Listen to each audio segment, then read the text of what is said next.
নমস্কার বন্ধুরা, আজ শেয়ার করব বাঙালির অত্যন্ত প্রিয় পোস্তর বড়া, যা বানাতে ময়দা, আটা কিংবা বেসন কোনো কিছুর প্রয়োজন হবে না এবং থাকবে খুঁটিনাটি বিভিন্ন টিপস। চলুন তবে রেসিপিটি শুরু করে নেওয়া যাক। এখানে একটি পাত্রে আমি 100 গ্রাম পরিমাণ পোস্ত নিয়েছি। আপনারা যে কোনো পোস্তই ব্যবহার করতে পারেন।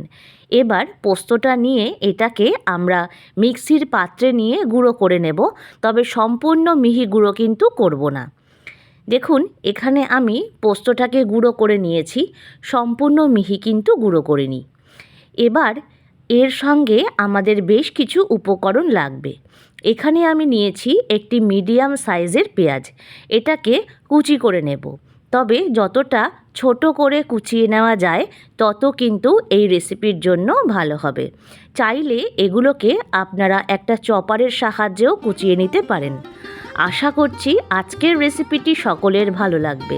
যদি ভালো লেগে থাকে লাইক, শেয়ার এবং কমেন্টস করবেন। আর নতুন বন্ধুরা চ্যানেলটিকে সাবস্ক্রাইব করে আমার প্লিজ পাশে থাকবেন। দেখুন বন্ধুরা, আমি ঠিক কিভাবে পেঁয়াজটাকে কুচিয়ে নিচ্ছি। সম্পূর্ণ পেঁয়াজটাই এরকম ছোট ছোট টুকরো করে কেটে নিতে হবে। পেঁয়াজগুলো কেটে নেওয়া হয়ে গেলে যেই পাত্রে আমরা পোস্তটাকে গুঁড়ো করে নিয়েছিলাম তার মধ্যেই এই পেঁয়াজ কুচিগুলোকে একে একে দিয়ে দেব। আর ঝালের জন্য এখানে আমি 3টে কাঁচা লঙ্কা কুচি ব্যবহার করছি। লঙ্কাগুলো দিয়ে নেওয়া হয়ে গেলে এর সাথে আমি দিলাম 1/2 চামচ পরিমাণে লবণ। এবার তার সাথে দিচ্ছি প্রায় 2 চামচ পরিমাণে গুঁড়ো দুধ। এতে কিন্তু রেসিপির টেস্টটা দুর্দান্ত আসে। এখন এই পোস্তের গুঁড়োটাকে সব কিছু উপকরণ দিয়ে বেশ ভালোভাবে মেখে নেব। এতে কিন্তু কোনো জলের আমরা ব্যবহার করব না। যা পোস্ততে সামান্য জলীয় ভাব থাকে সেটা দিয়েই কিন্তু এটাকে মেখে নিতে হবে। আর যদি মনে হয় যে সামান্য জল লাগবে তাহলে আপনারা সামান্য জল এতে দিতেই পারেন। এখন 1 থেকে 2 মিনিটের মধ্যেই দেখতে পারবেন পোস্তটা বেশ সুন্দরভাবে কিন্তু মাখা হয়ে গেছে। তাই আপনারা যেমন শেপ চান সেই শেপে গোল করে নেবেন।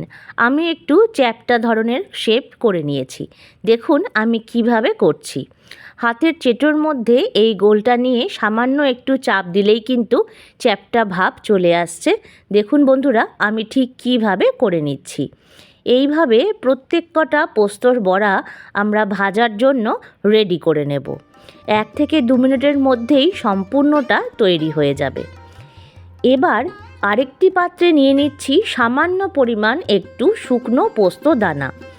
এবার এই বড়াগুলোকে আমরা এর মধ্যে কোট করে নেব।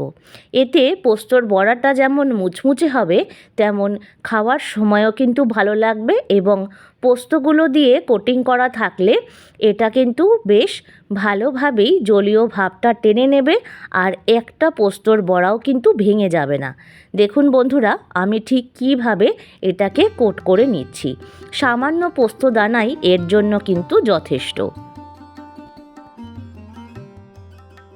আজকের রেসিপিটা কে কোথা থেকে দেখছেন কমেন্ট বক্সে জানাতে কিন্তু একদম ভুলবেন না। আপনাদের ধন্যবাদ জানাতে পারলে আমার ভীষণ ভালো লাগবে। তো আজকের রেসিপিতে আটা কিংবা ময়দা কিংবা বেসনের কোনোটারই কিন্তু প্রয়োজন হলো না। সম্পূর্ণ বড়াগুলো আমাদের ভাজার জন্য এবার রেডি হয়ে গেছে। তাই ফ্রাইং প্যান বসিয়ে এবার এতে আমি দিচ্ছি বেশ কিছুটা পরিমাণ সর্ষের তেল। সর্ষের তেলেই এই বড়াটা ভাজলে বেশি টেস্ট হবে। তেলটা বেশ ভালোভাবে গরম হয়ে গেলে এখন একে একে বড়াগুলোকে আমরা ছেড়ে দেব। গরম ভাতে এই রেসিপির স্বাদ কিন্তু অনবদ্য। আর আজকের এই রেসিপিটা একেবারেই গ্যাসের ফ্লেম মিডিয়ামে করে ভেজে নিতে হবে। 1 মিনিট হয়ে যাবার পরে আমি বড়াগুলোকে একটা একটা করে উল্টে নিচ্ছি। একটু সময় নিয়ে এটাকে ভাজতে হবে, তবে কিন্তু খেতে ভালো লাগবে এবং বড়াগুলো কিন্তু একটিও ভাঙবে না। দেখুন বন্ধুরা, আমি কিভাবে উল্টে নিচ্ছি। যাতে এক পিঠ সম্পূর্ণ হয়ে যায় তার জন্য কিন্তু আমাদের অপেক্ষা করতেই হবে। এখন আরেক পিঠ হওয়ার জন্য আরও 1 থেকে 2 মিনিট আমাদের অপেক্ষা করতে হবে। দেখুন বন্ধুরা, আরেকটা পিঠও বেশ সুন্দরভাবে কিন্তু ভাজা হয়ে গেছে। প্রত্যেক কটা পোস্তর বড়া কিন্তু খুবই সুন্দর আছে, একটুও কিন্তু ভেঙে যায়নি, আর প্রচণ্ড মচমচেও হয়েছিল।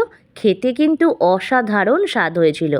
গরম ভাতে এই রকম একটা রেসিপি থাকলে আর তার সাথে যদি থাকে কাঁচা লঙ্কা, তবে আর কোনো কথাই নেই। তো কার কার এই পোস্তর বড়া পছন্দ অবশ্যই কমেন্ট বক্সে জানাতে কিন্তু ভুলবেন না। আশা করছি রেসিপিটি সকলের ভালো লেগেছে। ভালো লেগে থাকলে লাইক, শেয়ার, কমেন্টস এবং নতুন বন্ধুরা চ্যানেলটিকে সাবস্ক্রাইব করে আমার প্লিজ পাশে থাকবেন। প্রত্যেকে ভালো থাকবেন, সুস্থ থাকবেন।